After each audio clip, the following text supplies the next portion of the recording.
नमस्ते दोस्तों। जैसा कि आप सभी को पता है, राघव चड्ढा जी ने आम आदमी पार्टी को छोड़ करके बीजेपी को जॉइन कर लिया है और साथ ही साथ जो अपने राज्यसभा में 10 एमपी थे, किसके? आम आदमी पार्टी के, उसमें से 7 जनों ने बीजेपी को जॉइन कर लिया है। तो अब यहाँ से अपने लिए क्या इंपॉर्टेंट है? अपने लिए इंपॉर्टेंट होता है 10th शेड्यूल, ठीक है? और एंटी डिफेक्शन लॉ, ठीक है?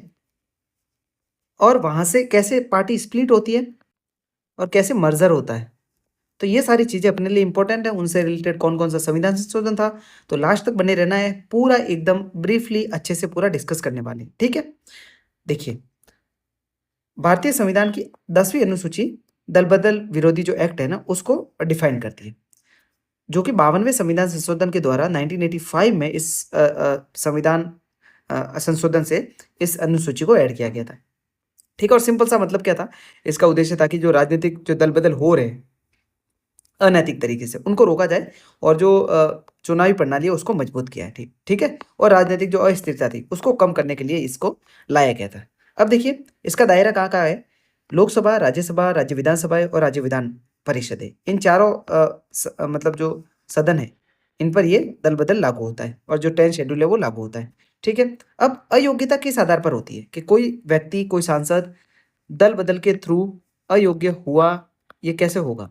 ठीक है ना? कौन-कौन से आधार हैं? तो देखिए, एक तो कोई भी एक सदस्य स्वेच्छा से पार्टी को छोड़ देता है, ठीक है? मान लीजिए किसी पार्टी में 100 सदस्य हैं और उसमें से कोई एक सदस्य जाकर के किसी और, जैसे मान लीजिए कांग्रेस के सदस्य थे, सांसद थे, उन्होंने बीजेपी को जॉइन कर लिया। तो कोई भी एक सदस्य या फिर मर्जर से कम, 2/3 से कम सदस्य दूसरी पार्टी में जाकर के मर्ज हो जाते हैं, तो उन पे लग जाएगा, ठीक है? दल-बदल। दूसरा क्या? पार्टी व्हीप का अवहेलना करना, मतलब जैसे सदन में कोई वोटिंग हो रही थी, तो पार्टी व्हीप ने बोला कि भाई आपको इसके पक्ष में वोट देना है और उसमें से किसी ने विपक्ष में वोट दे दिया, तो उस पे दल-बदल लागू हो जाएगा, ठीक है? लेकिन पार्टी व्हीप के मामले में अगर 15 दिनों के भीतर-भीतर पार्टी उस व्यक्ति को माफ़ कर देती है, तो उस पे दल-बदल नहीं लगता, ठीक है?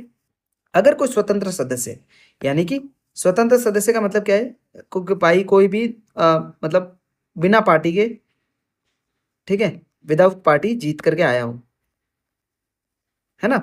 और वो चुनाव के बाद में किसी भी राजनीतिक दल में अगर शामिल हो जाता है, तो उस पे दल-बदल लागू हो जाएगा।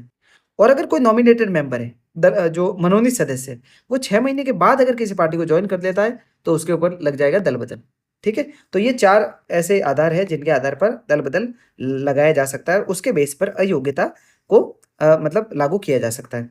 अब इसमें अपवाद क्या है कि किसी पार्टी के सदस्य कम से कम 2/3 अगर दूसरी पार्टी में शामिल हो जाते हैं, जैसा कि इस मामले में भी हुआ कि 10 सदस्य थे, उसमें से 7 सदस्य किसी और पार्टी में शामिल हो गए, तो उस पे मर्जर हो गया, मतलब पूरी पार्टी का मर्ज मर्ज हो गई, तो उसपे कोई भी दल-बदल नहीं लगेगा, ठीक है ना? और ये वाला जो प्रोविज़न था ना, ये 91st कॉन्स्टिट्यूशन अमेंडमेंट एक्ट 2003 में इसको शामिल किया गया था, जिसमें पहले स्प्लिट था 1/3 और 1/3 की जगह अब 2/3 करके मर्ज वाला प्रावधान लागू कर दिया, ठीक है? अब देखिए, ये निर्णय कौन लेगा कि भाई ये अयोग्यता हुई है या फिर नहीं हुई है, दल-बदल लगाया गया या नहीं लगाया? इसका लोकसभा या फिर राज्य विधानसभा, इन दोनों के अध्यक्ष, ठीक है? मतलब कहाँ पर ये दल-बदल लागू हो रहा है उसके बेस पर, या फिर राज्य विधानसभा और विधान परिषद के अध्यक्ष, ठीक है ना? तो ये डिसाइड करेंगे दोनों अध्यक्ष कि भाई दल-बदल है या फिर नहीं है, ठीक है ना?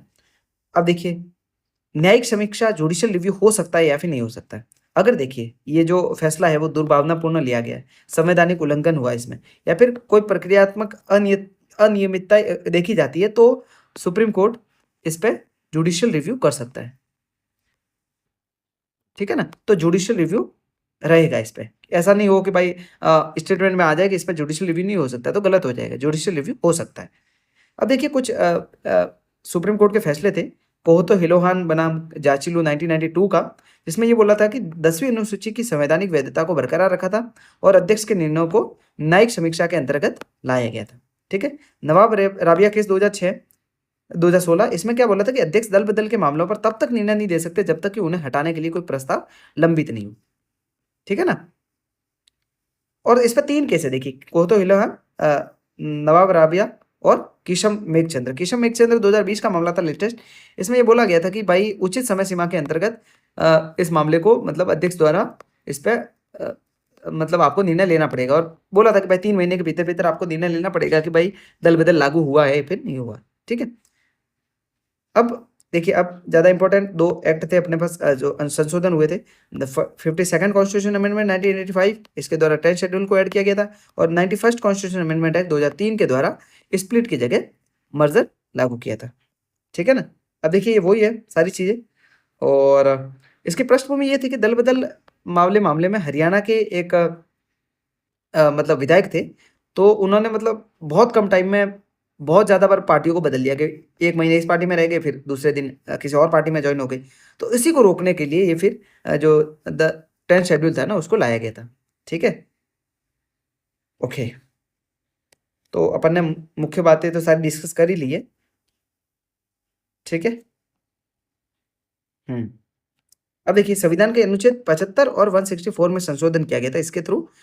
तो 10 शेड्यूल के थ्रू किसके संविधान संशोधन, कौन से आर्टिकल में संविधान संशोधन हुआ था? तो आर्टिकल 75, आर्टिकल 70, 164। ठीक है? अब देखिए, मंत्रिपरिषद पर भी सीमा लागू हो गई थी।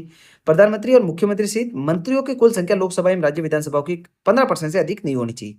ठीक है ना? और न्यूनतम 12 निर्धारित की गई थी। तो न्यूनतम 12 और अधिकतम 15%। ठीक है? ओके। ठीक है। तो देखिए, मुख्य ये बात थी कि भाई जो अभी हाल ही में जो मामला हुआ है, उसमें 51st constitution amendment act, 91st constitution amendment act, और उसमें स्प्लिट और मर्जर वाली क्या-क्या बातें थी, ठीक है? 1/3, 2/3, ठीक है? कौन-कौन से संशोधन हुए और कौन-कौन से केस लॉज़ जो इससे रिलेटेड थे। तो इन्हीं को बेस बना करके, और अयोग्यता के आधार कौन-कौन से होते हैं, इन्हीं को आधार बना करके सवाल आपके यूपीएससी प्रीलिम्स में बन सकता है। ठीक है? तो आज के वीडियो में इतना ही, मिलते हैं अगले किसी बढ़िया वीडियो में, तब तक के लिए धन्यवाद। जय हिंद।